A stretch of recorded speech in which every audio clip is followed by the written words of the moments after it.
What if I told you that one of the smallest nations in the world holds some of the biggest surprises? Barbados, a tiny island in the Caribbean, may only have a population of about 252,000 people, but it's a place where history, culture, and natural beauty collide in ways you'd never expect. And here's the kicker. Despite its small size, Barbados has managed to make a name for itself across the globe, from world-class music icons to powerful voices in international diplomacy. So how does a country that's just 21 miles long and 14 miles wide pull off such an outsized impact? That's exactly what we're about to uncover. Quick question for you before we dive in. Have you ever been to Barbados, or is it still sitting on your bucket list? Drop your answer in the comments. I'd love to see how many of you are dreaming of this Caribbean gem. Let's start with where Barbados sits on the map, because trust me, its position explains a lot about the way of life here. Barbados is the easternmost island of the Caribbean, about 100 miles southeast of St. Lucia and roughly 200 miles northeast of Trinidad.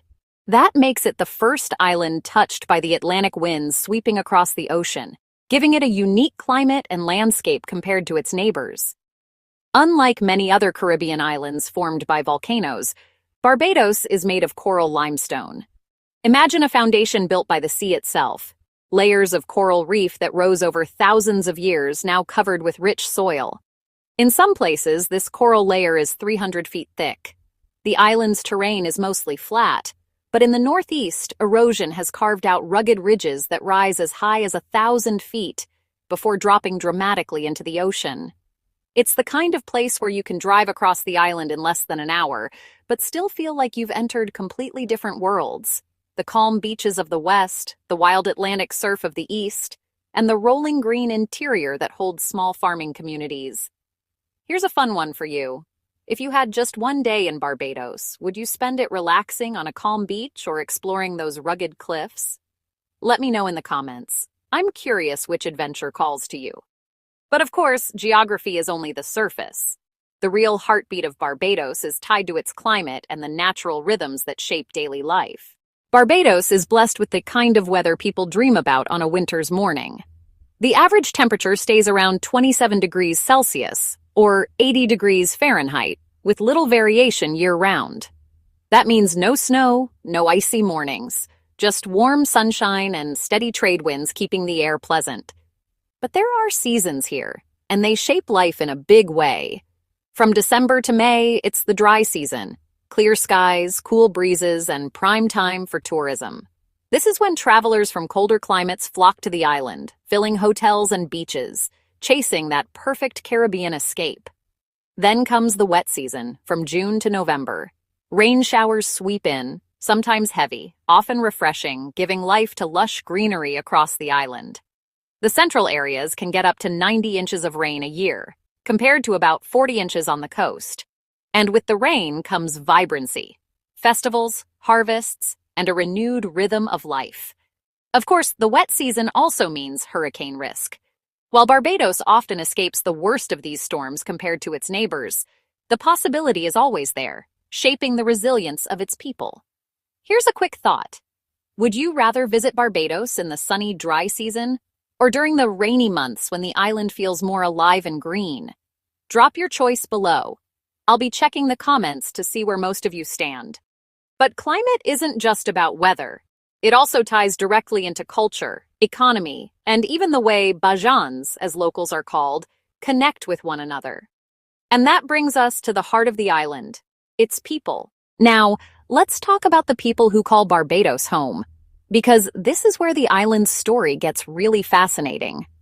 With around 252,000 residents, Barbados is one of the most densely populated countries in the world.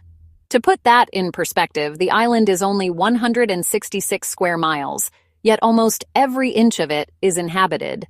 There are no vast empty stretches. You'll always find a village, a fishing community, or a lively town close by. Nearly 92% of Bajans are of African descent, a heritage shaped by centuries of colonial history and resilience. The rest of the population is a mix of white Barbadians, mulattoes, and a small percentage of East Indians. What's remarkable is how these communities, despite their different backgrounds, contribute to a unified national identity that locals proudly call Bajan. Religion plays a central role in daily life, too. About 70% of the population belongs to the Anglican Church, a legacy of British influence. But walk through Bridgetown or Oistins on a Sunday, and you'll find a mix of denominations: Methodist, Pentecostal, Seventh-day Adventist, and even Rastafarian communities.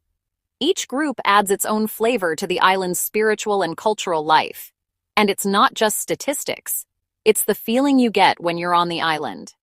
Bajans are known for their warmth, their friendliness, and their sense of community. Neighbors look out for one another. Strangers greet you on the street. And there's an underlying rhythm of togetherness that you can sense, whether you're in a bustling market or a quiet seaside village. Here's something I'd love to know from you. Does your community have that same sense of closeness? Or do you think it's unique to small island life? Share your thoughts in the comments. I'm curious to hear your comparisons. But to really understand why Bajans value unity so much, you have to look at their history. Because this is a nation that fought to define itself against all odds. Barbados has a history that is both painful and inspiring. For over 300 years, it was a British colony, built on sugarcane plantations and the labor of enslaved Africans. This colonial legacy shaped everything from the island's demographics to its architecture, with grand plantation houses still standing as reminders of that era. Yet, despite the weight of its past, Barbados emerged as a nation of resilience. On November 30th, 1966, Barbados declared independence, with Errol Barrow becoming its first prime minister. That date isn't just history, it's a point of pride. Every year, Barbadians celebrate Independence Day with parades, music, and national pride painted across the island in blue and yellow, the colors of their flag. The capital city, Bridgetown, played a central role in this story. Once a busy colonial port, it's now a vibrant urban center blending old and new. Walk its streets and you'll see 17th-century buildings standing beside modern shops and bustling markets. The Garrison area, a UNESCO World Heritage Site, stands as proof of the island's colonial history, while Independence Square celebrates the freedom and progress that followed. But independence wasn't just political, it was cultural. Barbadians took ownership of their music, their festivals, their food, and their identity. Today, the island is not just a former colony, it's a sovereign nation with a voice that carries far beyond its shores. Quick question for you. If you value stories of resilience and independence, hit that like button right now. It helps more people discover the history of nations like Barbados. And while independence gave Barbados freedom, it also came with a challenge: how to build a modern economy on such a small piece of land. So, how does a country this small manage to thrive in the modern world? The answer lies in both tradition and transformation. For centuries, sugar ruled the Barbadian economy. Fields of sugarcane stretched across the island, fueling wealth for plantation owners and providing livelihoods for locals. But as global sugar prices dropped and industries shifted, Barbados had to reinvent itself. Tourism became the new powerhouse. And it's easy to see why. White sand beaches, turquoise waters, and that unbeatable Caribbean charm make Barbados a dream destination. Tourists from Europe, North America, and beyond flock here year after year, drawn not only by the scenery, but also by the warmth of Bajan hospitality. But Barbados didn't stop there. The island also built a reputation in finance and offshore business, becoming a hub for international companies looking for stability in the region. And here's something most people don't know. Barbados boasts one of the highest literacy rates in the world, hovering around 99%. That investment in education has made the population skilled, adaptable, and ready for global opportunities. The island also exports rum, sugar byproducts, and even cultural icons. Think about Rihanna, one of the world's biggest pop stars, who proudly carries her Barbadian roots onto the global stage. In many ways, she's as much an export as rum or sugar, showing how culture itself can be part of a nation's economy. Quick thought for you. If you could choose, would you rather visit Barbados for its beaches, its festivals, or its food? Comment below. I'd love to see which part of the island you'd dive into first. But beyond the economy and statistics lies something even more fascinating: the culture and daily life that make Barbados truly unforgettable. Now here's where Barbados really comes alive: its culture. Because while numbers and history give us context, it's the daily rhythms, sounds, and tastes of the island that make it unforgettable. Start with the music. Barbados pulses with Caribbean beats. Calypso, reggae, and soca dominate festivals and street parades. Crop over, the island's biggest celebration, is more than just a party. It's history wrapped in rhythm. What began centuries ago as a harvest festival marking the end of the sugarcane season has now exploded into weeks of parades, costumes, concerts, and pure joy. If you've ever seen Rihanna return home for crop over, you know exactly how electric it gets. And then there's the food. Barbados is known as the land of the flying fish, and for good reason. Flying fish and cuckoo, made from cornmeal and okra, is the national dish. But the island's cuisine is a fusion of African, British, and Caribbean influences. Picture this: sizzling fish cutters from Oyston's fish fry, rich macaroni pie, the Bajan version of mac and cheese, and of course, world-class rum. Barbados isn't just about eating. It's about savoring traditions passed down through generations. Daily life here is slower, more intentional, but never boring. Bajans are social by nature. You'll see neighbors chatting on porches, kids playing cricket in the streets, and fishermen hauling in their catch while families gather to buy the freshest of the day. Evenings bring a rhythm of their own. Locals and tourists alike head to Oyston's on Fridays for the legendary fish fry, part market, part party, part cultural showcase. Music blares, smoke rises from grills, and the air is thick with laughter and storytelling. So here's a fun one for you. If you landed in Barbados tonight, would you head straight for a quiet beach sunset? Or would you dive into the Oyston's fish fry for food and music? Drop your pick below. I'm betting most of you can already smell that grilled fish. But life in Barbados isn't just sunshine and festivals. Like any nation, this small island faces its share of challenges. And some of them are bigger than the island itself. Here's the side of Barbados that doesn't always make the tourist brochures: the struggles. Because for a nation this small, the challenges can feel massive. First, there's land and resources. With so many people packed onto one island, space is limited. Agriculture has to compete with housing and tourism, which means balancing economic growth with sustainability is a constant puzzle. Then there's the economy. Tourism is a lifeline, but it's also fragile. Global crises, whether financial recessions, pandemics, or travel restrictions, hit Barbados hard. When fewer planes land, thousands of Bajans feel the impact, and we can't ignore the environment.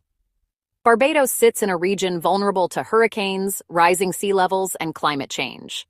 While the island often avoids the worst storms, the threat is always there. Erosion is eating away at beaches, and rising seas could reshape coastlines in the decades ahead.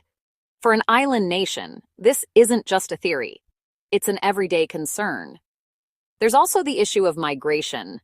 Many Barbadians move abroad seeking better opportunities, especially in the UK, US, or Canada. But here's the twist.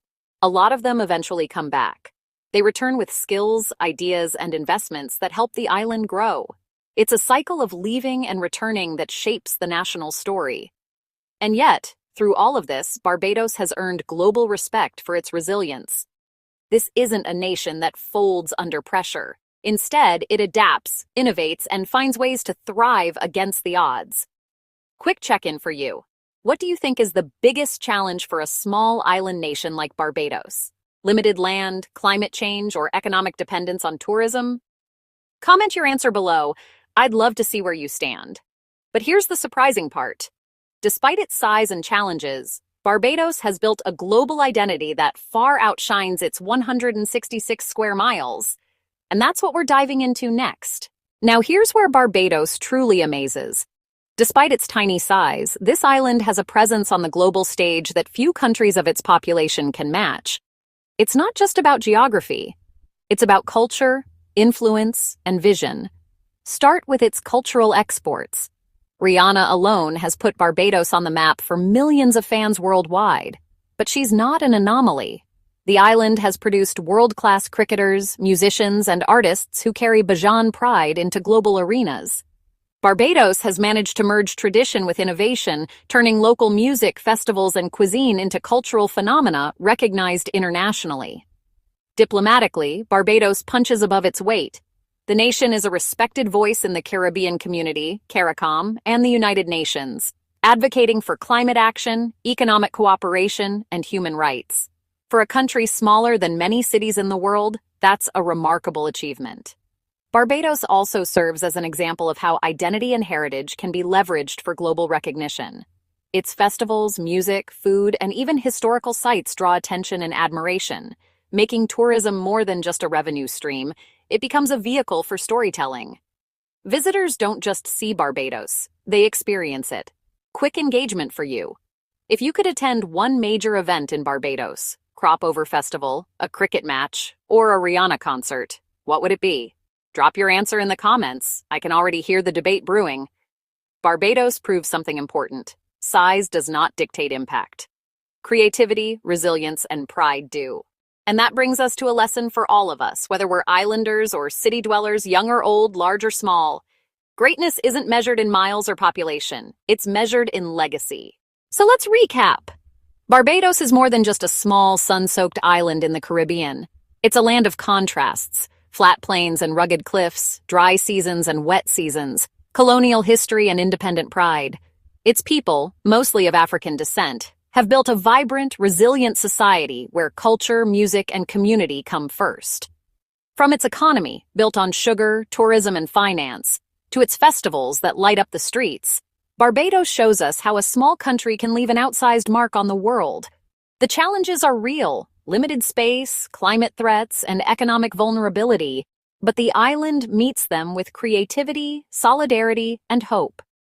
Barbados is living proof that it's not the size of the land, but the heart of its people that defines a nation. And it reminds us all, resilience, culture, and pride can carry you further than geography ever could. If you enjoyed this journey through Barbados, don't just scroll away, hit that like button, share this video with a friend, and tell me in the comments which country you'd like me to explore next. Let's keep this adventure going. In the end, Barbados leaves an impression that's bigger than its borders. It's a small island, yes, but it's a giant in spirit, culture, and legacy. Every wave that hits its shores, every song that echoes through Bridgetown, every festival that lights up the streets, they tell a story of a nation that refuses to be defined by size alone. And that, perhaps, is the greatest lesson Barbados offers the world. Greatness comes from the people, the culture, and the courage to stand tall, no matter how small the land beneath your feet.